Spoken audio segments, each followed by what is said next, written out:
Literatura em Foco. Oferecimento Tevelar. Aqui você é de casa. Guaraná Magistral. O sabor da Amazônia.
Tebé até chegar em Tefé.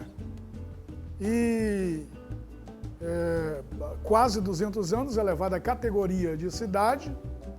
E esse município, nesse primeiro momento, era um polo. As pessoas, os nordestinos vinham primeiramente para Rio Branco, depois para São Luís e depois para Manaus. Mas Tefé era um importante polo, porque os navios que os conduziam paravam lá, era um porto de lenha. Então Tefé adquire essa importância, como disse o Raimundo Colari Ribeiro, escritor também tefeense e residindo em Manaus. Tefé era tão importante nesse período que era chamado de a Corte dos Solimuns, tamanha era a quantidade de personalidades que lá viviam. Bates, Spix, Márcios, Dessalines, Agassiz, Conde Armando Stradella e tantos outros pesquisadores, biólogos, historiadores, geógrafos, etnólogos e etc. Então, Tefé continua sendo esse polo de desenvolvimento, não tão evoluído tanto quanto nós gostaríamos, mas cantado em prosas e versos, conforme eu dissera no último samba de enredo, o samba enredo que eu compus, para o setor 5, dizendo que nossas lendas e histórias são escritas e contadas por Augusto Cabrolier e Protásio Lopes Pessoa, que faleceu um dia desse também, um ex-presidente da Academia também de Letras, Ciências e Artes.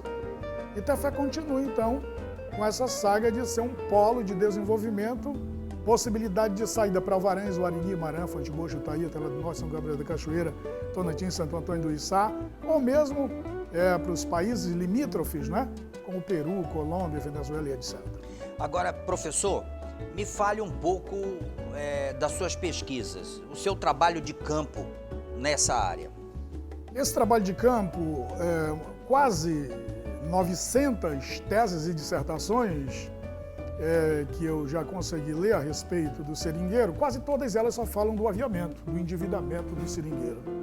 Até as poesias começam assim, dizendo, olha, a história de seringueiro é mesmo tudo igual, ele entra, trabalha e fica devendo no final.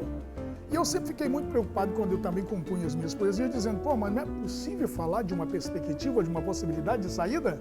Por que a gente não faz a poesia assim, seringueiro valente, que grita, que chora, mas que canta fagueiro fazendo história? Então, por isso, nós fomos para a área do imaginário, da memória e da subjetividade. Como diz Geertz, de modo que a gente pergunte do seringueiro, ele não fale mais só do endividamento, de modo que ele diga como ele se sente nesse processo, conforme diz Thompson, né, na história vinda dos de baixo. Que ele mesmo conte as suas alegrias, as suas tristezas, mas fale dessa possibilidade de saída.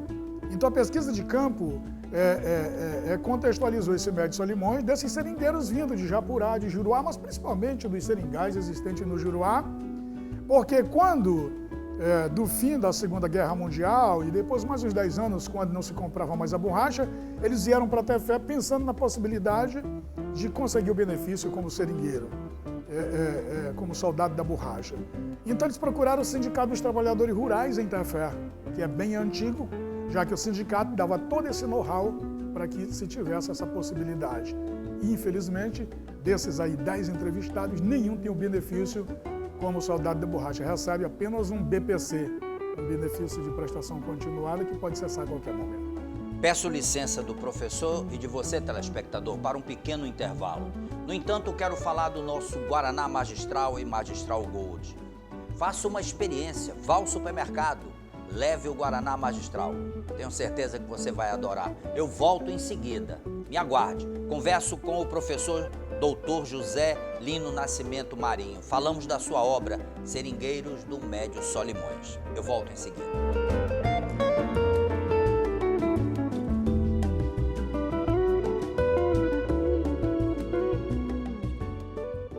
Olá, telespectador do Amazonsat, nós estamos na Cacique Peixaria, a maior variedade de peixes em Manaus. Vou conversar com o Edisandro, que vai falar dessas delícias para nós, não é verdade, Edisandro? É verdade, Abraim. Nós temos aqui o cacicado, que é o jaraqui, o pacu e a sardinha. Temos a caldeirada tradicional e a caldeirada especial, que é feita no tucupi com camarão. E só aqui na Cacique Peixaria temos o assado com farofa de banana, a parmegiana e com molho de camarão. Temos aqui o tambaqui na telha e a lasanha de pirarucu ao molho de camarão. Tudo isso vai muito bem com Guaraná Magistral e Magistral Gold. Venha conhecer a Cacique Peixaria, a maior variedade de peixe em Manaus. Vale a pena conferir, é uma dica do programa Literatura em Foco para você.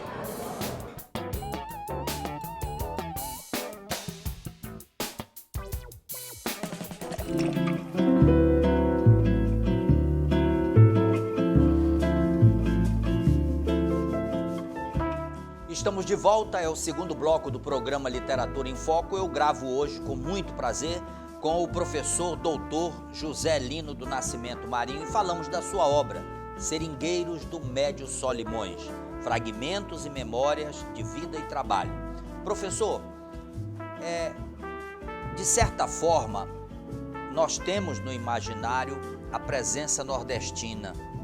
Foi muito forte, especialmente do Ceará.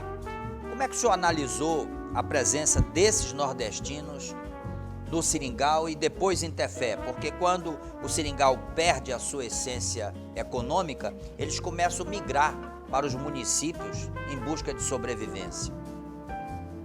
Olha, nós fizemos uma espécie de etnografia buscando da saída desses seringueiros quando eram recrutados pelo Estado Novo, nas várias cidades cearenses e nordestinas, e trazidas para esses lugares, São Luís, Rio Branco e Manaus. Só que quando eles chegavam nesses lugares, a primeira caminhada, feita no lombo de um cavalo, depois naqueles caminhões bem antigos.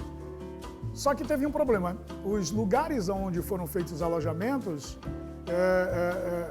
foi em lugares que foi desmatada a mata nativa. Então, uma Anophelina aedes aegypti, transmissor da malária, estava lá.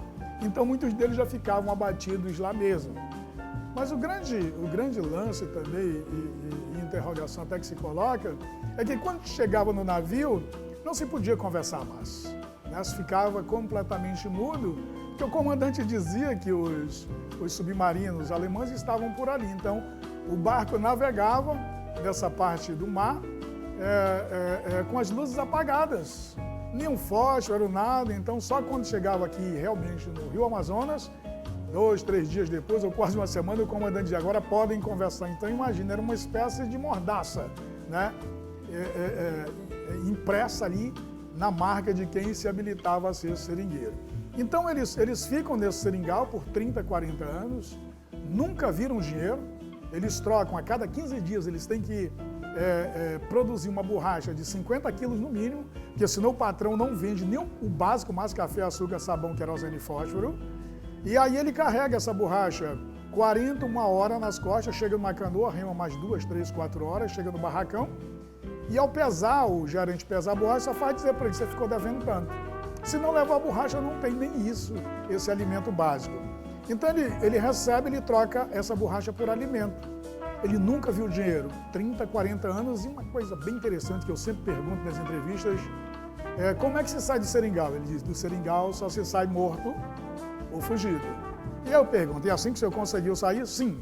Aproveitei um grande temporal, fiz uma canoa na mata bem longe dos jagunços, porque se ele plantasse qualquer tipo de cheiro verde, uma cebolinha, um coentro e tal, para adicionar a própria comida, os jagunços, quando vinham, arrancavam tudo dizendo, não, tem que comprar no barracão que é para gerar exatamente a dívida. O contrato assinado, quando ele saía das cidades nordestinas, só valia para o patrão seringarista, porque para ele mesmo, absolutamente nada. É como se ele não tivesse direito. Ele só podia dizer se senhor, não senhor e pronto, calado estava errado, falando estava errado 2 vezes. Mas mesmo assim, ele vem para a cidade nessa busca, então, dessa perspectiva de melhoria das condições de vida. Aproveita um grande temporal. Por que ele não pode fugir durante um tempo bom? Porque a canarana, se ele entrar com a canoa no meio do canaranal, né, desse capim maior, nas margens dos rios, vai ficar a marca, e os jagunços vêm e percebem. Então, no dia de um grande temporal, com bastante vento, ele adentra esse capim, essa canarana, o vento balança para um lado e para o outro e não fica a marca. Eles passam lá 3, 4 dias, os jagunços passam, atiram, mas não os veem.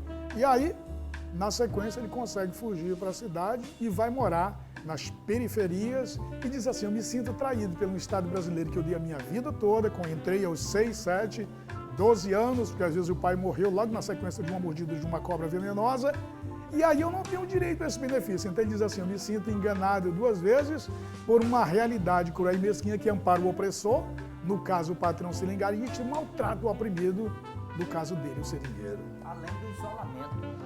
O isolamento total, né? Como diz Foucault, é preciso reinventar cada dia a subjetividade. Ele chega dizendo, eu não vim para ficar, eu vim para ganhar dinheiro e voltar. Só que ele não sabe que não tem como voltar, meu irmão. Né? Ele tem esse jagunço, o contrato que ele assinou não vale e ele é obrigado a ficar para o resto da vida. Primeiro que ele não conhece a mata. Primeiro que ele não é especialista, ele é chamado de brabo nesse primeiro momento. Então ele conversa com quem para não enlouquecer? Ele conversa com as árvores, com os pássaros, né? Ele conversa com o vento. E ele diz assim, em todo canto se encontra visagens, fantasmas de todos os tipos, mas na seringa tem demasia. Você raspa a seringa de um lado para tirar o líquen, o lodo, né? Para poder cortar. Do outro lado estão raspando, geme próximo, bate aqui, bate ali. Mas diz ele, se você for ligar para esse tipo de fantasma que tende a aparecer ou a se manifestar, você não corta absolutamente nada. E mais, as onças. São tantas onças, pois a estrada de seringa ela faz uma volta, né? É o início e o fecho. Ele diz assim, quando se faz a volta, cortando 190 seringueiras, que chega aqui não se vê mais o rastro, o nosso rastro, de tanto as onças terem pisado. E ele não tem espingarda, que o patrão tem medo que eles se mobilizem e façam que nem fizeram no seringal dos Litaif, né? Abatam todos, pois a crueldade é tamanha. Ele é realmente um prisioneiro, apesar da Lei Áurea, né? Ter acabado com o escravismo, mas a gente diz que é trabalho em condições semelhantes ao escravismo. Ele tem 2 mudas de roupa, somente, e nada mais. E aí, para ele sobreviver, ele faz as festas. A festa do padroeiro, São Pedro, São João e etc. E é nessa festa que ele consegue reinventar essa subjetividade, que ele conversa com alguém. E quando não tem dama, eles dançam com o parceiro, né? E aí ele vai sobrevivendo. E aí pergunta-se, sem cachaça tem festa? Não. A cachaça é o líquido, portanto, motivante da festa e da sobrevivência nesse inferno aparente chamado Seringal. Novamente peço licença do professor Lino e de você, telespectador, para um pequeno intervalo. Mas eu quero fazer um convite para você. 50 lojas, Importadora Tevelar, tem 50 lojas à sua espera. Faça uma visita à Importadora Tevelar. Você que está no interior do estado, lá tem uma Importadora Tevelar. Você que está em Roraima, lá tem uma Importadora Tevelar. Eu volto em seguida. Me aguarde.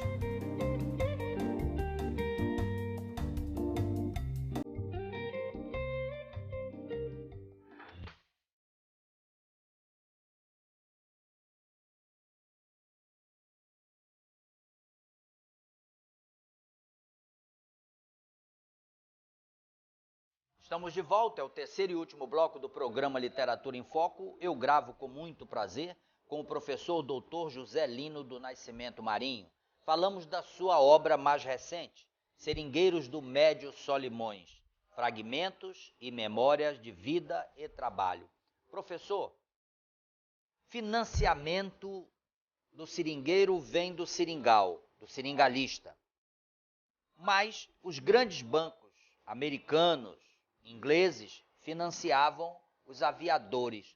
Vamos falar desta corrente aviador, seringal, seringueiro.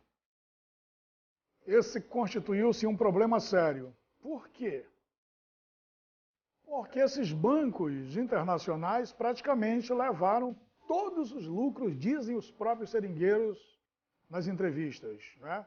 Esses bilhões gerados com a produção da borracha, o seringueiro não viu um centavo. Foram todos, principalmente para os bancos ingleses, parte para os Estados Unidos da América, e o seringueiro, inclusive esse próprio aviador, que posteriormente será chamado de comerciante de regatão nas margens dos rios, ele é vítima. Porque aqui em Manaus, as grandes casas aviadoras que também se tornaram vítimas, e os governos, eles não têm a preocupação de tornar o seringal perene. Mas são cartas e mais cartas de alguns entendidos e teóricos da área alertando que vai esvair-se a seringa, que os lucros não vão durar a vida inteira, que os governos façam alguma coisa nesse sentido. E aí nós poderíamos até fazer uma comparação, se bem que Pierre Anderson diz que a comparação ela é ruim, que às vezes a gente não leva em conta todo um legado cultural construído ao longo dos tempos, tanto o lado positivo quanto negativo. Mas nós vamos tentar fazer essa comparação em relação ao negro. Ele é liberto, mas é liberto e não tem um projeto de inclusão social. Ele fica entregue à própria sorte. Então, aqui também, os bancos locais, os governos locais não desenvolveram políticas públicas nesse sentido e nem pensaram em projetos que deixassem parte desses lucros na Amazônia, para que pudesse até refinanciar projetos nesse sentido para o seringueiro ou até para essa elite que estava tomando conta. Olha, as roupas lavadas na Europa, de linho, né, as madames mandavam para lá, os seringalistas saciavam a sede de seus cavalos com champanhe francês em baldes de prata. Quer dizer, esse dinheiro, não se tem uma consciência, eu continuo percebendo que isso também está acontecendo quando a gente vê os noticiários, são bilhões e bilhões de dinheiros enviados para fora, quando na verdade esse dinheiro foi ganho aqui, ele deveria gerar mais emprego, gerar mais oportunidade, né, de trabalho, de agregação de valores nesse sentido, e a gente não percebe. Parece que nós amamos pouco esse país. Nós deveríamos voltar-se mais, ou nos voltarmos mais, talvez até para a música do boi, quando o Ama do Boi diz, ninguém gosta mais desse boi do que eu. Então nós precisamos gostar mais da nossa terra, né? Não talvez de modo ufanista, mas saber que se nós não cuidarmos disso, se nós não zelarmos, se não tiver política de desenvolvimento, não mais desenvolvimentista, que é aquela que vai lá e retira todos os recursos, não se preocupa com os recursos naturais, depreda de um modo geral, e muito menos com a população nativa que lá vive, que lá trabalha, mas o recurso, o projeto é de um desenvolvimento pleno, que considere, né, no sentido de que a gente faça o manejo, no sentido de que a gente beneficie as populações que lá vivem, que lá moram, que lá trabalham, né? As chamadas populações tradicionais, conforme enfatiza Dr. Alfredo Wagner Berno de Oliveira. De certa forma, essas suas pesquisas lhe levou uma emoção muito forte com a presença desses homens. Muito, porque a minha família advém de lá. Meu bisavô, Ludogero do Nascimento Cajueiro e Joaquina do Nascimento Menezes, vieram de Alagoas, ainda após seca de 1877, em que passou mais de 10 anos sem chover, e chegaram aqui no Amazonas, trouxeram ainda um dinheiro e compraram o Gavião, hoje que faz parte das terras do município de Caruarí. E lá ele ficou por 30 anos, só depois que ele morreu, que minha avó deslocou mais para as imediações de Tefé. Então, todo um sangue. Eu morava na comunidade de Jutica, que fica a 2 horas do município de Tefé, e eu só fui para a cidade em 80, já com 20 anos, né, na 4ª série, porque lá no interior não tinha, além da primeira parte do ensino fundamental, né? Então, imagino que é chegar em 80 e hoje já ter feito 3 mestrados, um doutorado, estou no 2º doutorado, agora multidisciplinar, então toda uma luta, todo um trabalho, e também no ramo da comunicação, chegando na Rural de Tefé, e lá eu já estou há 39 anos, fiquei 22 anos também fazendo o programa Encontro com o Povo, veiculado das 10 às 11 de segunda a sábado, né, com a equipe de Externa na Rua, então, mas sempre trazendo e oportunizando, já que esses seringueiros, a opacidade, o modernismo os invisibilizou completamente.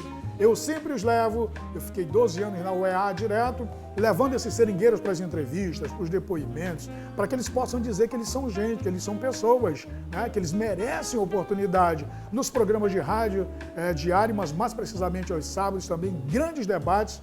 Quando eu vou daqui dessas pesquisas e elas são concluídas, a gente faz grande debate nas escolas do ensino médio, na própria universidade, para discutir a vida desse seringueiro que continua invisibilizado. Então, o projeto ele tem esse objetivo. Além da gente ouvir falar da cobra grande, né, das imensas cobras que eles enfrentaram ali de cara, né, de toda uma luta de fome, mas não fome no sentido da inexistência dos recursos, que tinha muitas vezes ele não tinha os instrumentos para adquirir esse alimento, mas ele entrava num bando de queixada de 250 animais. Antes ele vinha 6, 7, 8, 10 todos os dias, mas às vezes ele não tinha. Mas do meio para o fim, ele passou a ter uma arma também que ele matava e comprava um pouco menos no seringal, mas o endividamento era eterno, mas eu deixei de lado o aviamento, né, para a gente trabalhar sobre memória, imaginário e subjetividade desse ser que conclui a entrevista dizendo assim, olha, ficar 40 anos e a maioria deles cegos, que eles não conheciam as madeiras venenosas, e aí ao fazer a fumaça para coagular o leite, o látex da seringa, ele já ficava cego. Então, vários deles estão cegos, mas só da visão, iluminado por uma mente brilhante e ainda de garra, de fibra. De 96, 105 até 106 anos eu entrevistei pessoas e eles ainda estão vivos. E muitos deles dizem assim, bem, meu pai morreu no primeiro ano, eu assumi com 9 anos como seringueiro, com 12. Já fui à Justiça Federal em Tefé e eles não podem ser aposentados, porque a lei dizia que para ser aposentado ele teria que ter, no período da convocação do Estado Novo, de 39 a 45, no mínimo 21 anos de idade. Ele diz, mas como? Eu assumi 6 irmãos que tinha em casa. Eu trabalho desde os 9 e desde os 12 e não posso ser aposentado como soldado da borracha? Isso é realmente lamentável. É verdade. Professor, uma alegria enorme entrevistá-lo, mas estamos chegando ao final do programa e agora o senhor tem a oportunidade de se despedir. Obrigado, e aí relatar e dizer assim, através da poesia, amanhece um novo dia, minha alma emblemática, saltitante de alegria, canta e chora, nos perdidos anos idos de minha adolescência e juventude, começo da minha história, que ao piar da coruja nos alerta do perigo, da tristeza ou candura em um tempo de outrora, da vida dedicada em prol da sobrevivência, da nudez ou sapiência presente na memória, levanto adentro a mata, atenta andando ligeiro, com a espingarda e o paneiro, na ânsia de encontrar os escassos ouriços, caminhando dia e noite numa luta sem parar, alimento a esperança, a vida vai melhorar, nada vai nos deter, onde queremos chegar, mesmo que não seja este ano que haja fracassos e desenganos, ninguém vai nos frear. Obrigado, um grande abraço. Desta forma, chegamos ao final do programa Literatura em Foco. Claro que eu agradeço a importadora Tevelar, a Magistral com Magistral Gold, Guaraná Magistral, mas agradeço principalmente você, telespectador, que em fevereiro agora estaremos completando 20 anos no ar. Uma alegria enorme estarmos juntos. Na próxima semana estaremos novamente com este encontro, porque Deus haverá de permitir. Um forte abraço e até a próxima semana.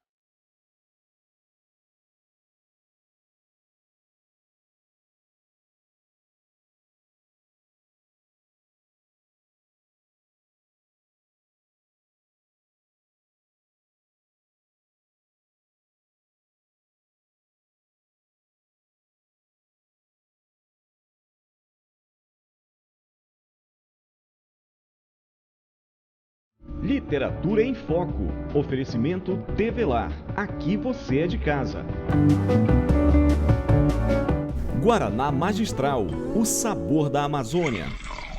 Magistral. O sabor da Amazônia.